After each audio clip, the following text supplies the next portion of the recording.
Muy bien, vamos a ver ahora los resultados de una investigación.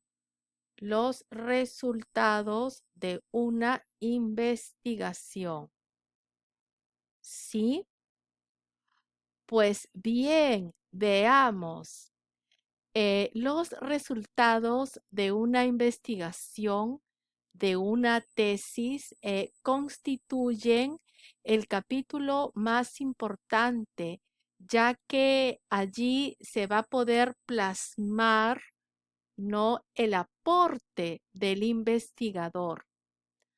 Ahora bien, ¿cómo debo de presentar mis resultados? Pues bien, deberé usar tablas y o gráficos. Por otro lado, es importante destacar que en la presentación de los resultados solamente deben consignarse los aspectos más relevantes y estos deben estar estrechamente relacionados con la respuesta a los problemas y a los objetivos de la investigación. Pues bien, me puedo decidir en usar tablas y o gráficos. Una de las alternativas más comunes es presentar los resultados utilizando tablas. Pero ¿cómo deben ser estas tablas? Estas tablas deben tener ciertas características. Número uno, deben de tener un título. Y este, es decir, el título, debe explicar claramente el contenido de la tabla. Número 2. La tabla solamente debe contener información esencial.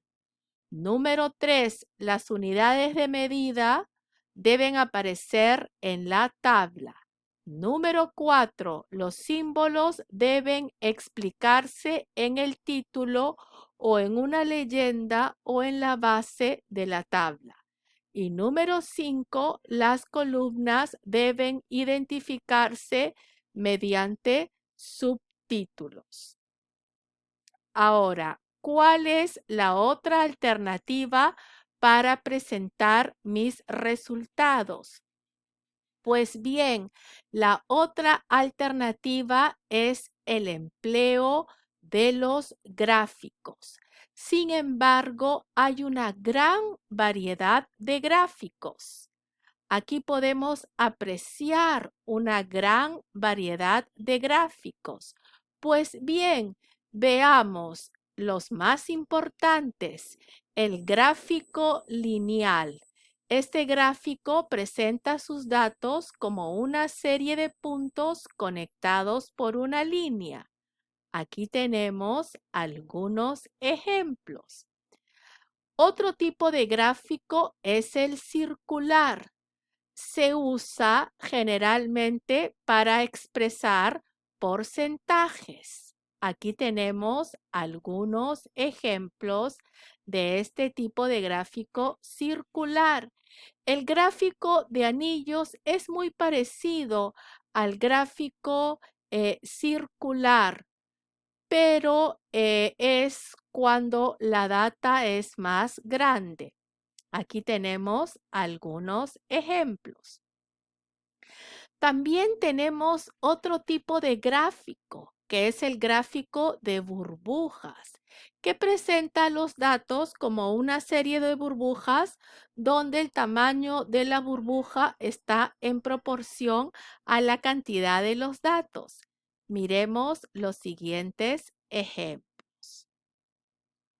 También tenemos el histograma, que es usado para la distribución de frecuencias, generalmente en estudios descriptivos.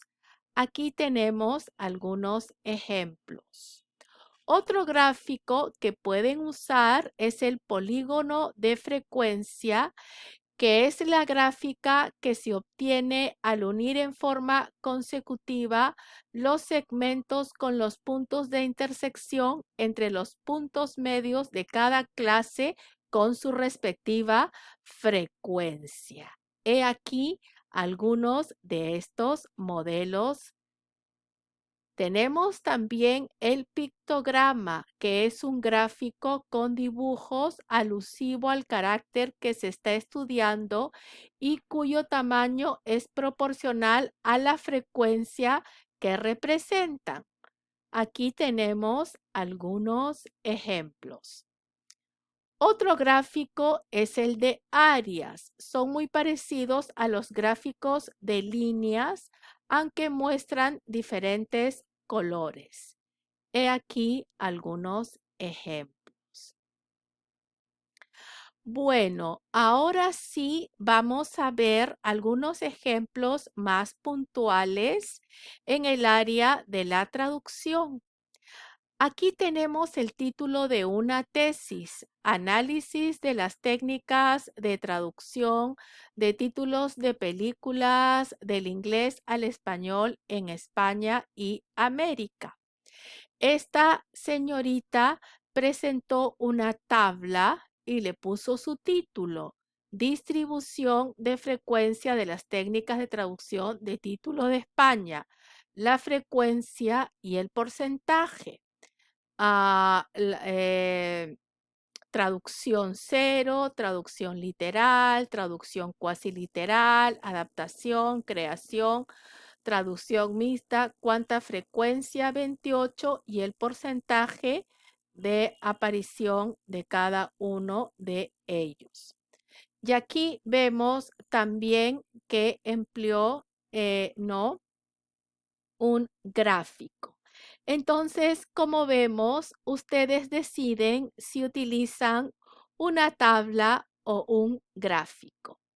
Y luego, ¿qué debemos hacer una vez que hemos presentado una tabla o un gráfico? Hay que describir. Según el ejemplo anterior, miremos cómo lo podemos hacer. Como como se observó en la tabla número 1 y o gráfico número 1, al traducir títulos de películas de terror del inglés al español en España, la traducción cero fue la técnica más utilizada con un 46.43.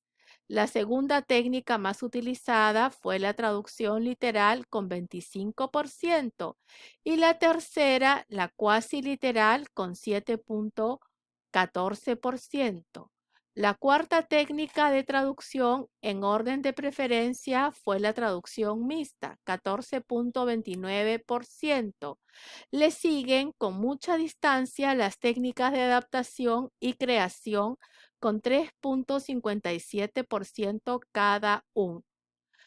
Finalmente, se comprobó la hipótesis general. Las técnicas de traducción de títulos de películas